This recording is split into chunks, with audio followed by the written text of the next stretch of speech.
welcome to the new JFK show number 145. One of our most successful shows last week were the books, the recommended books, and we plan in the future we're going to have the top 10 worst books that you should avoid, and also we're going to do the top 10 of all of our hosts as the best DVDs and best videos in the near future. All right, however, tonight, and before we get going, if you're interested in any books, we want you to go to patriotradiobooks.com or moonrockbooks.com, and you'll find some of the best information that's a little difficult to get unless you come to us. So, all right, we're going to get started with a video of Gerald Posner. So if we want to have a top 10 of the worst videos to watch, I'm nominating this one right here. As far as good information, I mean, it's just terrible. So anyway, Robert Dallek, in my opinion, totally discredits himself right here on the spot, Gary. Well, this is what it takes to be the presidential historian, just like old Goldberg. You know, you had to be a high-ranking military historian to write the Warren Commission. So it's just a big mess. And then afterwards, we have Larry Rivera with some new research. As always, Larry is the #1 JFK researcher in the world today. So let's get going. There was only one assassin. It was Lee Harvey Oswald. And I think the best book on this subject is by a man named Gerald Posner called Case Closed. I think he's responded very effectively to all the conspiracy theories. Have you? There is a new book out. There is, yes, Mrs. Porter. There is a new. Oh, forget about this book. It's like a wallpaper in a room full of termites. Have you read it? It can cover up. No, but I've seen some pieces over there. It's ridiculous. But this is a man. If you can snap this on American public, you don't think very much about American people. Well, but the fact is that, Mrs. Porter, this is a man that you're maligning, a man who is a well-known independent lawyer who has a strong record of independent research, who went back through all of the evidence very carefully, and even people who have been skeptical about the original findings. That's what he told you. That's what he paid to do, to start at the 30th anniversary, simply convince people that the Warren Commission from the day one was right. I think a fellow named Gerald Posner, I'm sure he's been on C-SPAN, wrote probably the best book on the Kennedy assassination, called it, the Kennedy assassination Case Closed. Basically went through all the evidence, all the stuff, and concluded that Oswald acted alone. Now, that won't necessarily convince everybody. It convinced me. We can see, and it's terrible because, not to be gruesome, but this pinkish cloud coming out of the president, but to the front. Now, this is key, but the president has been hit from the rear. If he's hit from the front, we would expect to see on this film the red cloud should be behind the president as the bullet exits. We now have the photographic evidence of a shot from the rear. He died of a gunshot wound in the brain. Of a bullet right through the head.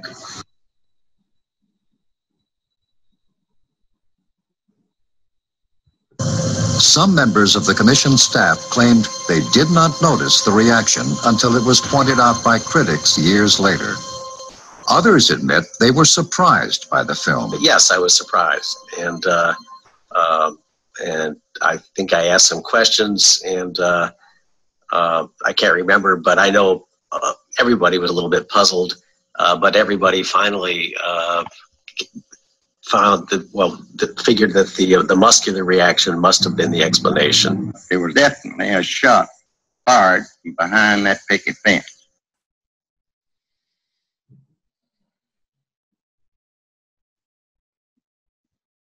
Good old Sam. And then as the car got directly in front of us, well, a gunshot apparently from behind us hit the president side of the temple. You should think the shot came from up on top of the viaduct toward the president. Is that correct? Yes, sir. Not on the viaduct itself, but up on top of the hill, a little mound of ground near the garden. You know, as well as I know, that everybody in the world was reading this Warren Commission, and it had to read like they wanted it to read. They had to prove that Oswald did it alone. Is this Harold Weisberg? Had Jack lived one more day, Sam Holland. Oh, yeah, it was up there in the supervisor, right? Destination that fateful autumn afternoon. Jack always had a speech in his pocket, whether it was just the right quip at the right time or the perfect moment to make a righteous call. This speech was one he'd saved for the moment. We in this country, in this generation, are, by destiny rather than choice, the watchmen on the walls of world freedom. We ask, therefore, that we may be worthy of our power and responsibility, that we may exercise our strength with wisdom and restraint, and that we may achieve in our time and for all time the ancient vision of peace on earth, goodwill toward men.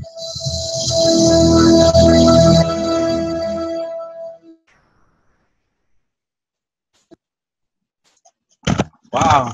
Where do you start there? I know. You hardly know where to begin. I mean, it's embarrassing to have people like Dalek and Tom Brokaw trying to promote such unadulterated garbage. It's embarrassing, unbelievably bad. And Posner here, he knows when they altered the film, they painted that little reddy cloud. They may have, in fact, moved it from behind the head forward, just as they appeared to have moved the blowout that would have been seen in the back of the head forward, where you can actually, of course, see they overlooked it in frame 374. And, of course, Larry has found it in earlier frames. What, 343, Gary? Yeah. Larry? Yeah. Where it's outlined by Jackie's glove, really very significant stuff. I mean, we had, Malcolm Keldup was giving us an accurate report about the entry of the shot. We know Charles Crenshaw confirmed it. Right there. Fired by Frank Sturgis at the intersection of the Triple Underpass and the Grassy Knoll from an above-ground sewer opening. He confessed to Jim Rothstein when he arrested him, entering Maria Lorenz's apartment in an attempt to murder her so she couldn't testify to the HSCA. I mean, this is terrible. And that Robert Dalek is somebody who would be cited on the mainstream media, and as an authority. He wrote a halfway decent book about Jack and his administration, but when it comes to the assassination, he's a total ignoramus and actually, as we see here, an agent of disinformation. The presidential historian right there in front of us. But the quote of the century is when Maria Oswald, was it Marina? Yeah, Marina. Yeah, Marina Oswald just said that Posner's book was like wallpaper with termites all behind it. Right, I know, that was good. She was very good. That was actually the highlight of what we've seen here, was Marina Oswald's rebuttal to the nonsense that was being spoon-fed. Yeah, I've never seen her come out swinging like that before. Yeah, but I think Sam Holland is the man, right? Yeah. In all of his, that we had him also in the JFK Horseman as in the interview where he talks about the motorcycle rider running up the embankment. Right, Douglas Jackson tipping his bike up the embankment, and a very solid witness. He's no nonsense. I love it. I just incredible stuff. Now the other three, the people that were supporting Case Closed, I noticed that they all seem to be under duress. Jim, did you notice it? Oh, they seem to be displaying a certain degree of tension. They also appear to have had the same talking points. Notice they're saying the same thing. Yeah.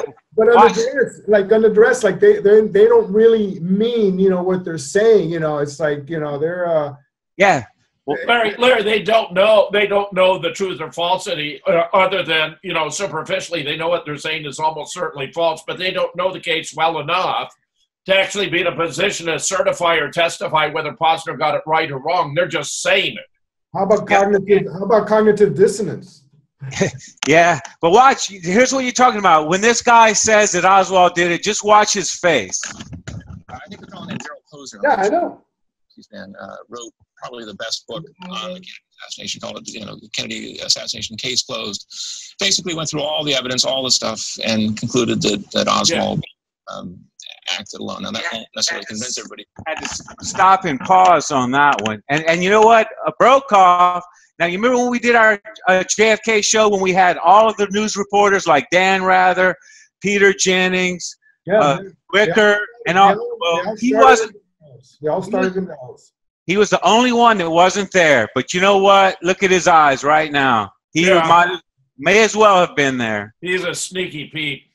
You can look at his face. And you know what? You can look at Sam Holland's eyes. Just look at his eyes. Yeah. Solid. There's a man who knows what he's talking about. No deception, straightforward, telling the truth like it is. That's for solid as a rock. Yeah, I mean, we're talking a down-to-earth person right here. Now, on this Posner, you know that Weisberg, since you mentioned Weisberg, he actually wrote a book that countered everything, you know. That's right. He did. That's right. He wrote a rebuttal to Case Closed. Yeah, Case Open. It was the name of the book. Case Open. And That's right. he went, you know, chapter by chapter and totally demolished it, you know. And but it just goes to show, you know, how the mainstream media put that book up on the bestseller. Well, Larry, they just want to have something they can point to. They don't care if it's a piece of rubbish. They just want to, you know, be able to cite it and claim that this is the definitive word. And then you get a little piece like this. I love when they put this title up here, Gerald capital P-O-S. That got it right. E-R-R, you know, for errors. I think they got him nailed exactly. Well, look, he's a little worm, isn't he? Just look at that little. And don't forget, to the right of him, from Dan Rather. Dan Rather. But on this particular part right here, I wanted to point out that at the beginning, you know, those two frames, 312 and 313, were switched. Okay, so to give the effect that his head was going forward. Okay, and originally, and the FBI had to admit that yes, Hoover even wrote a letter that correcting, you know, the FBI that. You know, that the frames had been switched, you know, one before the other. So, you know, from day one, you know, they have been trying, you know, to try to pass this crap on to the American people is what really happened in Dallas. Yeah, it's just disgusting, man. These are the ultimate shills right here. Yeah, Larry, if you got the right frames, oh, yeah, I know he did reverse the frames, but was it 312 and 313 or yeah, I'm not sure if I think it was David Lifton actually who had his girlfriend write a letter under her name to J. Edgar Hoover, and it was completely floored when Hoover wrote back and admitted it. Yeah. Another case in which Lifton was the leader of the pack. Yeah. So here we go. I nominate that film as my top. It's going to be in my top 10 of disinformation videos of all time. No doubt. So, all right. Well, Larry, you ready to go into your presentation? Well, it's just a couple of slides here to give an update on what's going on here with the 3D rendering of the Ultra 6 in Blender, and I only chose this part because this is the uncropped portion of the photograph. This is the photograph that actually was published in the Saturday Evening Post of December 14, 1963.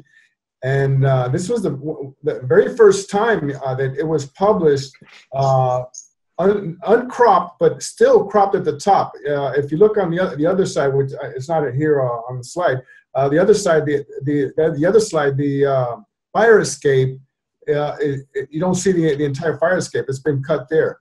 But here to the left is where we see the women from the Dallas Morning News who were filming the assassination. Right. Where's my right here? Maggie Brown and Donaldson and Maggie Brown. Up here. She's filming.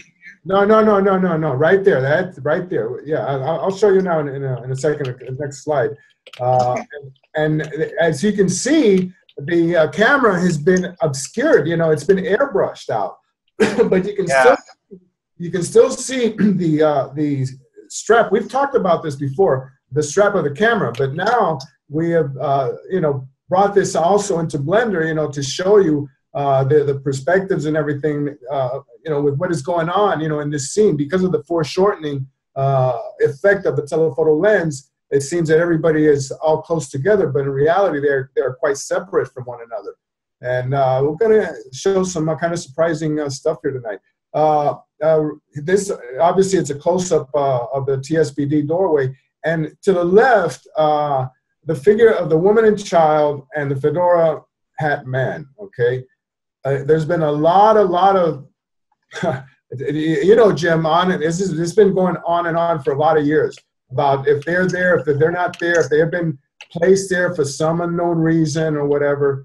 And, you know, using Blender, I think we can solve, you know, this problem, this conundrum here that's been going on for a long time. So we'll go on to the next one. Yeah. Okay. Yeah, I'm going to the next slide. Yeah, if you're typing, be sure to mute your mic. Yeah. I'm going to verify the frames that were. Yeah. Okay. So that's the close-up of what we're looking at. It's the woman with holding a child. The child is wearing a wool cap, correct? And the man is behind her, but once you translate this into 3D, you're going to see, you know, something quite remarkable here. Go ahead to the next slide. Does she appear to be smiling to you? Oh, yes, she is smiling, of course. Absolutely. Wow. Okay. Now, this is a slide from the Towner. This is one of the Towner slides. To the right, you see the arrow.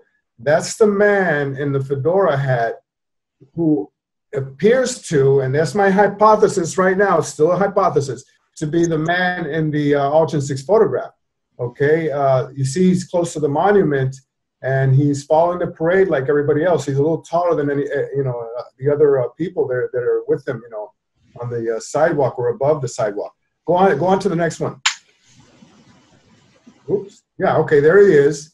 In a little bit further down as Towner was panning. Okay. Go ahead to the next one. All right. Okay. Now, and once we translate this using the reference image, which was the Altgen 6 photograph, and once we translate it into 3D space, this is what we come up with, okay? And these, and as you can see, are the two black women in the foreground there in front, right at the curb, and woman and child and fedora man are a little further back, closer to the monument, okay? But once, since they're in Alton's line of sight, they all pop up, you know, one beside the other, you know, so it seems like they are one on top of the other, but they're not. Okay, so go on to. All right, so Larry, is this the monument that makes it appear that Lee is next to this, all the way to the side? That's right. That's right. That's right. That's the monument that you see in the Altgen 6 photograph. That's the actual monument. Okay, go on to the next. So just like myself, anyone who believes that Lee is standing right next to the wall, it is not the case. You're seeing this monument, and it took me a long time to... No, wait a minute, Gabe. They're both there. They're both there. The wall is there, but also the monument, okay? But he's not close to the wall anyway. He's closer to the center, you know, a little bit to the right of the railing, of the center railing. Yeah, kind of in the center of the left side. Yeah, right. Now, here's a photo, a picture, a screenshot that I took of woman and child, okay? What we do, we've talked about this many times, in the 3D space, we pan around the camera, and this is what she would look like if we were to, you know, look at her from a different angle, holding the kid. Now, the reason I'm showing this one is because you can see that the child is, what, 4 years old or whatever. That's in the program, when I created the model in Make Human, I gave it something like, you know, size. And she's holding him very comfortably, you know, with her right hand, and the kid is bracing himself around her shoulder there, okay? So this here, what I'm trying to explain here is that the pose that we see in the Altgen 6 photograph is correct, okay? She is holding the kid, and this is what it would look like if we panned around a little bit, okay? So that's... Just to interject, it was frames 3, 14, and 15 that were inverted in the order when they were published to minimize the apparent violence of the back and to the left. Yeah, not... See, it couldn't have been 313 and 312 because 313 is so distinctive with all the blood and all that. Right, so you couldn't have made that reversal. But I just wanted to get this into the show tonight. Not have that point mistakenly reported. Well, I wasn't sure. That's what I. Yeah, 14 and 15, 314, 315. So here's the monument. See, I'm seeing it clear and clear myself. Here's the monument, and here's the wall. Okay, I mean. Right, that's right. Yeah, see, this is why Blender is so valuable, because now you start to put that back, the one before, right there again. Okay, there. See again, it's the woman holding the child, and you know the distance between the monument and the actual entrance. Okay, we've been there so many times, we know how it is. But for somebody who's never been there, this is what it actually looks like. Go ahead to the next. And again, here she is, and we're pretty sure this is Peggy Hawkins and her little son John. Okay, but that's for another show. But she's holding him, very comfortably, no problem there. Obviously, if this was only going to be for a couple of seconds, while the president was going by, then, but you wanted him to be able to see the president, be able to say he saw it when he was a child. Absolutely. But she's not aware of the shooting yet. Oh, no. But after that, if you look at her interview, FBI report, which is also, that's another story. They buried her FBI report in a commissioned document that came out many, many years later, 897. Okay, now in this document, she describes the shooting in detail. Okay, she says that the limousine came to a complete stop, and then she took her kid to the retaining wall over there next to the service drive, and she went there for cover because she thought that her child was in danger. Okay, I mean, it's stunning when you read this, and that's why it's in the book, but very, very stunning story that she had to tell, and nobody ever pursued her. She was her face was on every paper on the front page. What were the elements of her story they needed to suppress? Oh, well, that she saw the limo stop, how many shots she heard, what she did, after the shooting and everything. And nobody, this was completely deep six, Jim, story of Peggy Harkin and her husband, who, that's all that's in the book, yes. But a very, very strange story, this one with Peggy Hawkins. Go ahead to the next. Yeah, I'm just going to toggle for a second back and forth so people can see exactly where they are. Yeah. See? So, yeah. There you go. Good. Okay, now this one's a good one because I've taken this one from the other side of the street, a little bit elevated, and it also gives you a great perspective here, which is the correct word, of where these people are in space, in 3D space, at the time of the Altgen 6 photograph. Okay, the African American women down at the curb, and on the sidewalk, and then Peggy's a little bit further up, and Fedora Man is over there next to the monument. You got your hourglass going, Gary? Yeah, we're not even at a half hour yet. No, I know. I just want to make sure. Yeah, I see it. Okay. Yeah. Okay. The one thing about the blender is that, people might wonder why I'm not adding more models, to the composition. And by this time already, this is a composition. But the reason for that is because it starts to a Larry, crawl. You got stuck there. The reason for that is, repeat the sentence. Okay, that the reason for that is because your computer becomes extremely slow. Okay, because of all the amount. When you have too many images, it's got to upload. Yeah. Yeah, and in the program, as you render scenes and everything, so many objects, you're talking about a lot of vertices, faces, on and on and on.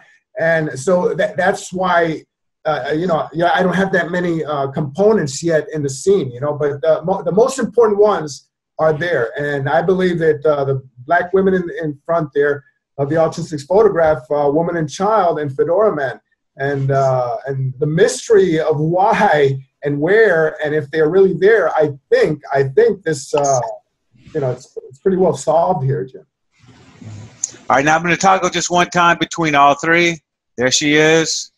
Yeah. Well, but Larry, I mean, we have the missing left shoulder. I mean, No, but this isn't the Fedora Man from the doorway, Jim. This is the Fedora Man who's hidden by woman and child. Yeah, I know. You're talking about the entrance of the doorway. That's to the right of this photograph.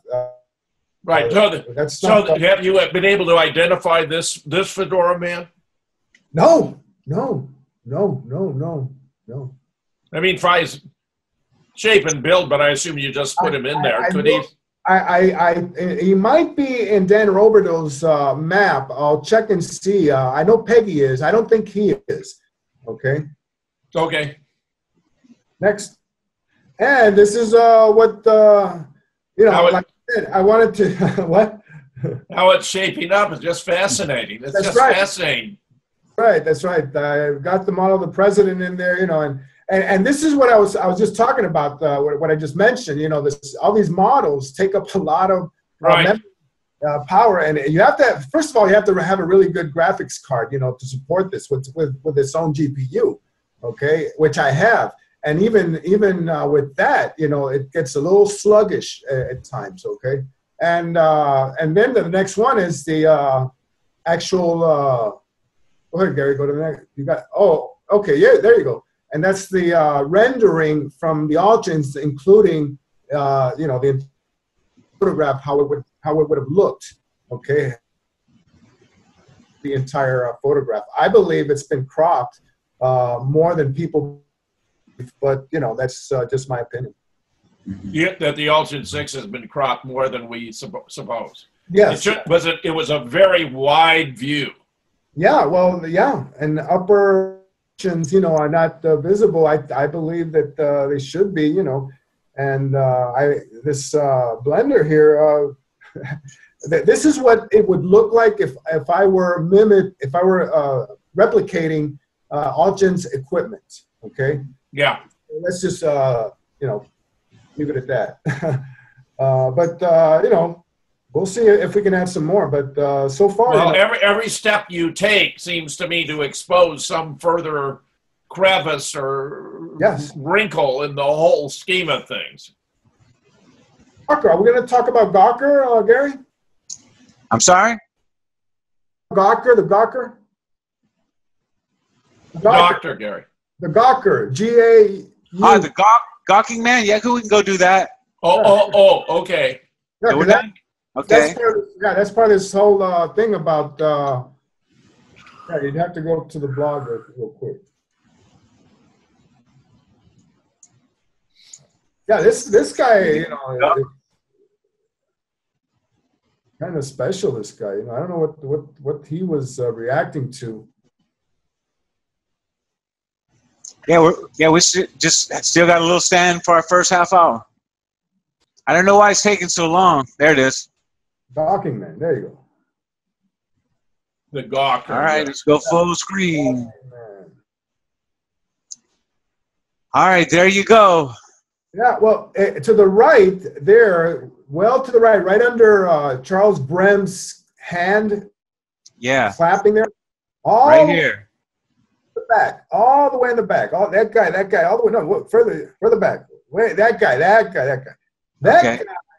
You know, he should have had quite a story to tell, Jim. You know, because you know, if you count, we talked about this before. How many people were there in the Altgen 6 photograph? And if you count heads, you probably about 80. Okay, and only a handful of these people have ever been identified. All right. The occupants of the limos, you know, and the motorcycle guys, we all know who they were, but the people, the public, the spectators that were lining the streets. Well, I'm sure the government wasn't really interested in tracking them down because it would give too many data points.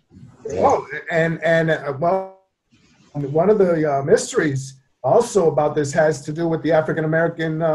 Yeah. All of them right here are black, it appears. That's right. You're talking about at least 10, you know, if you count them, there's at least 10 or 11 of them there. And they were never identified. Never, ever. Yeah. Whose hand is this, Larry? Charles Brem. Wow. Charles Brem. Okay. Go ahead. Scroll down. There you go. So. Do we want to read this? Yeah. Go ahead, Jim. Today we talk about the gawking man. A head count of the people seen in the Altgen 6 photograph reveals there are at least 80 people seen in the photograph. Only a handful have been positively identified. The occupants of the vehicles, of course, because we have written records which documented who they were. These include Secret Service agent, the President, First Lady, Governor Connolly, and his First Lady, the occupants of the Queen Mary, and so on. We have also complained about the African-American witnesses who were never identified. Not surprisingly, these people never came forth or volunteered to go on the record and say what they witnessed that day. This was not limited to African Americans. Most of the white witnesses in the Alchin 6 photograph were never identified as well. Among these, Maggie Brown and Ann Donaldson, who were filming the motorcade and whose film has never been seen. Whoever altered the Alchin 6 photograph airbrushed over the camera that they were using to film the motorcade. One of the strangest cases is that of the gawking man. We have a young man in a suit standing in front of the Daltex building at the corner of Elm and Houston, literally gawking at something that's attracted his attention. He's not looking at the cars in the parade, but the open mouth expression on his face is one of total disbelief. What do you think? What do you think of this guy? What's your opinion of this guy here? Man, I don't know what to make of it. I mean, I just don't. Larry, I'm fascinated, Larry, that you've caught him looking at something. And what could it possibly be? Well, I can't take the credit for this. This was Beverly Brunson back in 1967. And nobody ever, said, hey, what's going on here? You mean Beverly identified him as the gawking man, but I called him the gawking man, but Beverly is the one who pointed him out, to Weisberg, and Weisberg never did anything, and like we've talked about this before, where he didn't, apparently he was jealous of Beverly, and he didn't want any of her research to get out, and at least he filed it away, for future researchers like myself to go and look at it and interpret, what's in there. But this guy, this guy, he's seeing something, and what do you think that is? We're gonna see exactly where he is in, physically in 3D space now, as we scroll down. Okay, but something has attracted this guy's attention here. Okay, and here we go. Ahead, Jim. There we go. Here's one. As Beverly Brunson has astutely observed, he seems to be pointing out something to the woman in front of him who has her back toward the camera. Here's how he looks in our blender scene. Yeah, he's over there next to the stoplight signal. Okay. This overhead view fixes his exact position. There, right there. On the what is this? The southwest corner of the Daltex. Am I right? Yeah. And what is this man looking at? We had placed a camera at eye level and pointed it in that direction. Go ahead. All right, so this is the Daltex building right here? To the right. That's right. Where the circle is. This red circle is around Gawking Man, right there. Okay. Okay, and he's looking at the side of the building, something that might be going on there, in the lower floors, to the side. Nobody's ever even talked about or even investigated if there was something going on that side of the building, But it's interesting, because that's what he's looking at, once you exit in 3D space. Notice that the east face of the TSBD had emergency fire escapes at the time, so whatever he was looking at must have been happening there. Brunson has a very interesting theory on what he saw. It's all covered in chapter 22 of my book, The JFK Horseman. This man sure wasn't looking at any of the upper floors. What was he looking at? Somebody on the fire escape, Larry? Well, could have, or in the lower floors, or something. Maybe they're at the corner, There's been talk about fireworks and firecrackers and streamers and being thrown around there, So, whatever attracted his attention and made him, make this expression, has never been talked about, never been investigated.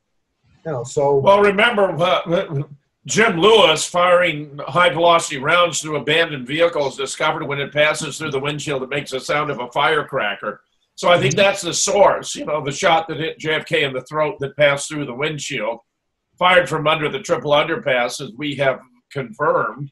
Yes. So, I think that's the origin of the firecracker business. I'm unaware of more. Are you suggesting there were other reports of firecrackers? Well, streamers, yeah. Streamers. Yeah. Streamers, very curious. Yeah, there's about Beverly four references, including one of the Secret Service men. Yeah, that's the idea that they had streamers to divert a lot of people's attention as it was all going on. That's right. And absolutely. So possibly his attention was diverted. Yeah, something, and who knows? But another mystery, of the Alton 6 photograph. That's all. Yeah, it just keeps on giving, the gift that keeps on giving. This goes to show how Brunson took this photograph apart. In her day, she used a magnifying glass, Jim. So just speaks volumes about her research. Yeah. You might want to do a whole report about her research, Larry. Well, it's we have an entire chapter on the book. Yeah. Mm-hmm. Yeah. So the new JFK show, the new JFK book will be out when, Dr. Fetzer? Which the one I've edited, or Larry's book? Oh, you mean there's two separate books? Yep. We've got comments about that. Someone said, well, I thought it was Larry's own book. And I said, I did too. I didn't realize it was two separate books. That's fantastic. Yeah, they're two different books, yeah. I thought Gary held it up last week or something like that, didn't he? Isn't that the book? No, that's the other book, I guess. He showed the cover of my book because we don't have the cover of yours done yet, Larry. Right. Well, yeah, I know. Well, that's the one that he's talking about. Yeah, okay. So yeah. Well, guess what? I just learned something new. There's two books coming out, and there'll certainly be at patriotradiobooks.com, no doubt about that.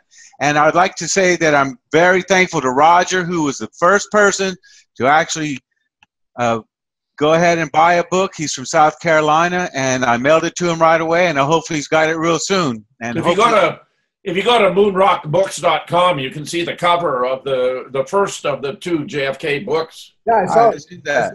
I saw him. Really good. Really good art. Books. Really good artwork. There you go.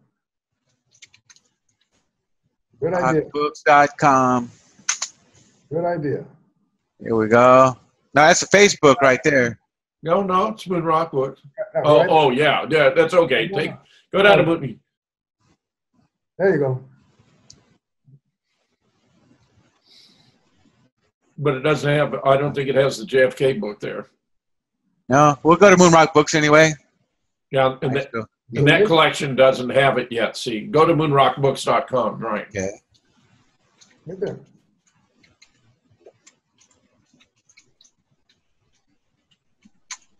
Here we go.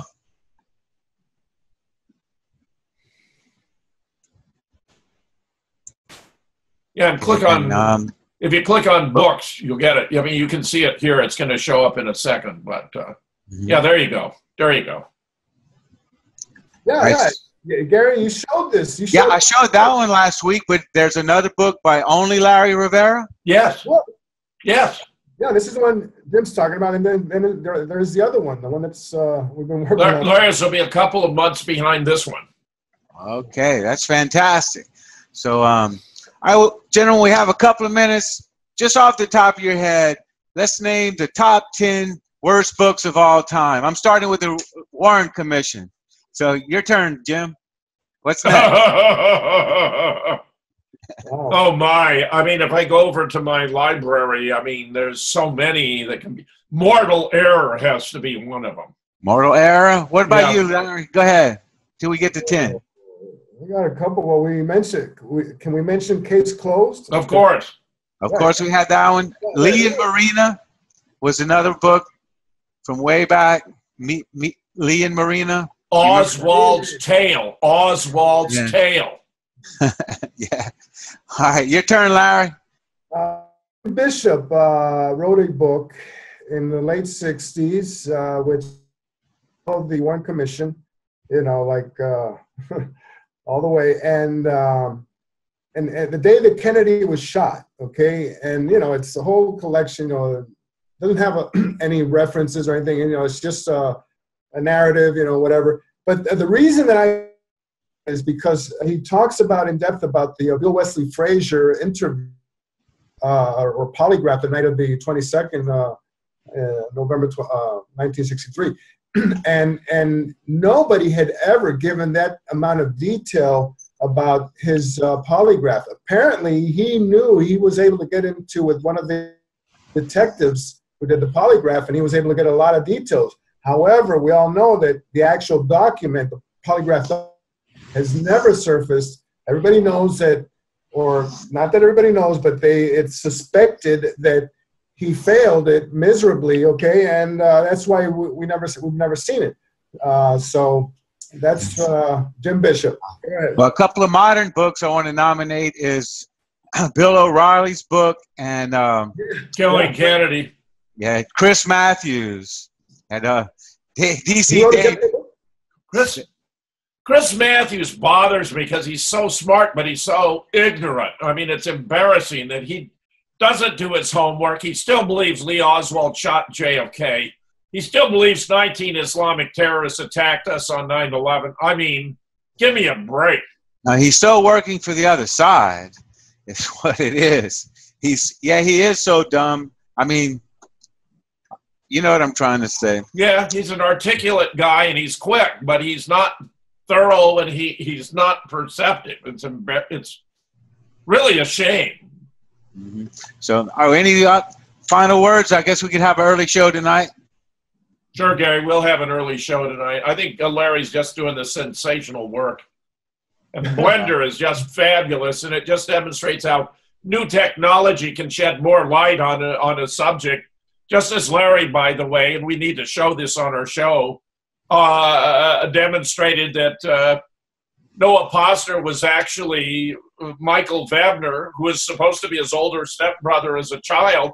If you could go, Gary, before we close, to Sandy Hook Charade, jamesfetzer.blogspot.com. It's 3 words for the title. All right. Sandy Hook Charade dot. No comma. James Fetzer just try it. jamesfetzer.blogspot.com. You need a space. See if it'll work. James Fetzer at dot blogspot dot. Okay. Blogspot.com. Does it look okay? No, you got a comma in there. You don't put commas in URLs. He said comma. No, it's okay with the title, Larry. If you got more than one part, go ahead and search and see what happens. Okay. See if it happens.